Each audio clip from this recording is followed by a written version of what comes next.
And you all should consider yourselves lucky, because when I first started setting this up, I was planning a skit at the beginning with me talking with time-traveling me from All Games Considered. You remember the whole thing with Bob the Chupacabra and all that? You don't? Well, that'll be a thing for a vlog then.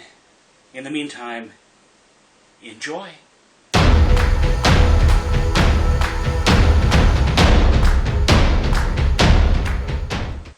Welcome back to Those Crazy Games. I'm Mark Kinney, your host, and yes, this weekend sees the return of Doctor Who to television screens, or a whole new season, series, whatever. I'll admit I'm not as enthusiastic as in prior years because last season had some really bizarre writing decisions that kept the companion Clara with the Doctor because that's what the season plot required, and never mind the purposeless fan service. Not that most seasons haven't had their issues, and it's not just Moffat. The first season with Moffat and Matt Smith was a masterwork, and even prior showrunner Russell T Davies had a problem with ending a season without some form of Deus Ex Machina involved. And let no one think that current Dr. Peter Capaldi isn't awesome, because he is. And so I continue. But let's jump back to 1989. The show was not officially cancelled, but the next year's season was not picked up amid declining audience numbers, and thus did the program end after 26 years. Although BBC officials claimed to want an outside production company to take up the task, and this did lead to the 1996 Paul McGann television movie co-produced by the BBC and Fox Network in the US. Now, this was not a great production, although it was better than people give it credit for. And Paul McGann would have been an awesome Doctor if that series had been picked up. But it wasn't. But I'm getting a little off topic. It wasn't long before Virgin Publishing picked up rights to do a Doctor Who novel line called The New Adventures. This was intended to pick up where the television series left off, the further adventures of Sylvester McCoy's Seventh Doctor, and a changing slate of companions. In 1991, this would include a role-playing game. Now, there had been an RPG prior to this, published by FASA in 1985, and we'll get to that one eventually. I don't know how long FASA held the rights to that particular license, but it had ceased support by the following year. In 1991, Virgin published Time Lord.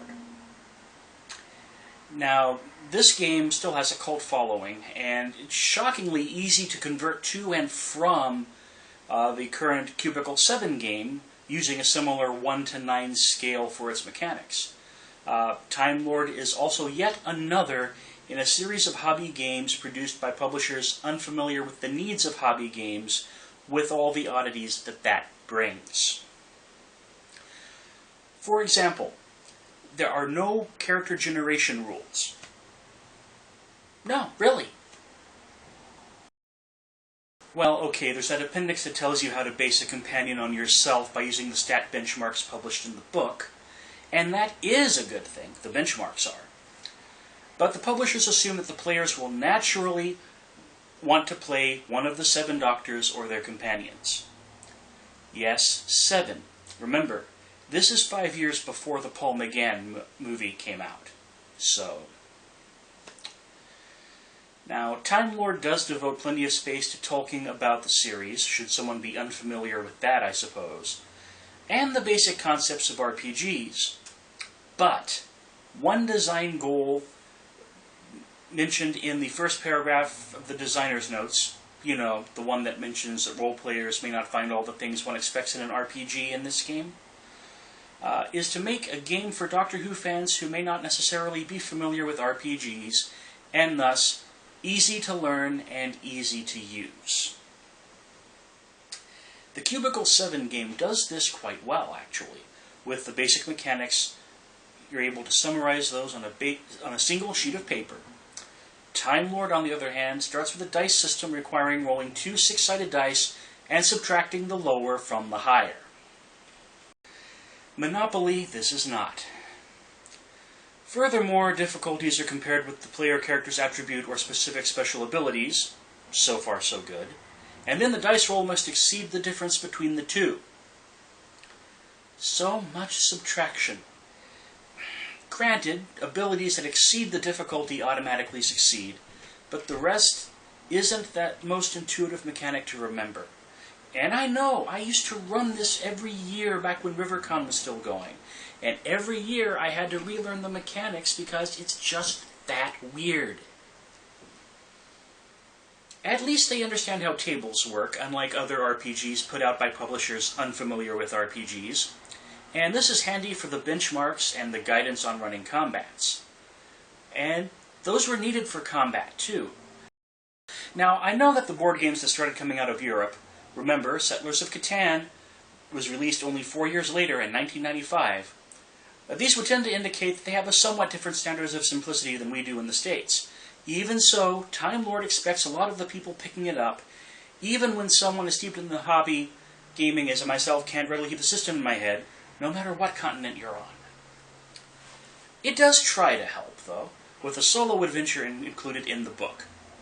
That kind of help is one of the best things about Mincer Red Box D&D, and makes for a great method of instruction. Now, as far as show content, though, this game is comprehensive. All the Doctors and the Undisputed Companions, yeah, Katarina and Sarah Kingdom get no respect here, are included, as well as all the major opponents that made appearances in more than one story, and it even has a handful of them. They do streamline things, though, selecting what the authors considered the most iconic or scariest version of long-running villains. The Cybermen are the example they used in explaining this, and the most striking example, in fact, since they choose the monotone-speaking, emotionless versions faced by Patrick Troughton's second Doctor over all the others. Still, they do a wonderful job covering 27 years of history. Even Cubicle 7 doesn't put this much information in a single book. Better still, each character and alien gets a full-page character sheet. Granted, it's digest size, but it still counts. And that brings us to the art. Most RPGs from a licensed properly gain access to photographs and production skills from the series or movie or whatever. Not Time Lord. Actual art fills this book, and most of it is singularly awful. Only a handful of characters' drawings come close to how they actually looked or are positioned really awkwardly, like puppet cut loose awkward. And granted, they have photographs of each of the 7 Doctors on a couple of pages. That's the sole amount of photography in this book. But, back to the game. It includes guidance, finally, on constructing and running adventures, as well as including an already made scenario. There are also rules for safe combat, and numerous blank character sheets for all the various stat types you need. Now, this game served me well for years, as I mentioned earlier. I do prefer the new Cubicle 7 game, but Time Lord, with all its complication despite its aim at simplicity, helped to keep a lot of us in Doctor Who fandom going. But really, sometimes you have to let hobby games be hobby games. Anyway, I don't know if the Evo Terra rule of podcast promotion applies to YouTube videos, but if it does, next episode means I can start considering just that. Well, maybe now if you count the book club episode from last week. Either way, I'm sure I'll find something appropriate to cover.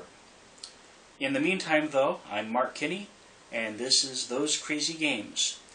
Remember to keep rolling crits, and if not, go back in time and change that.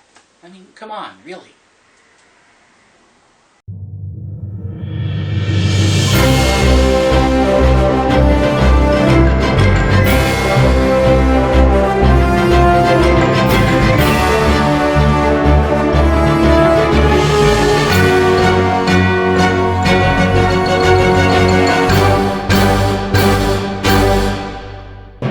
Now, I know that the board games that started coming out of Europe, remember, Settlers of Catan released only 4 years later in 1995. These games would tend to indicate that there's a somewhat different standard of simplicity in the UK than we have in the States. Even so, Time Lord expects a lot of the people picking it up, even someone as steeped in hobby gaming as I am. And I can't readily keep the system in my head no matter what continent I'm on. Wow, that was messed up.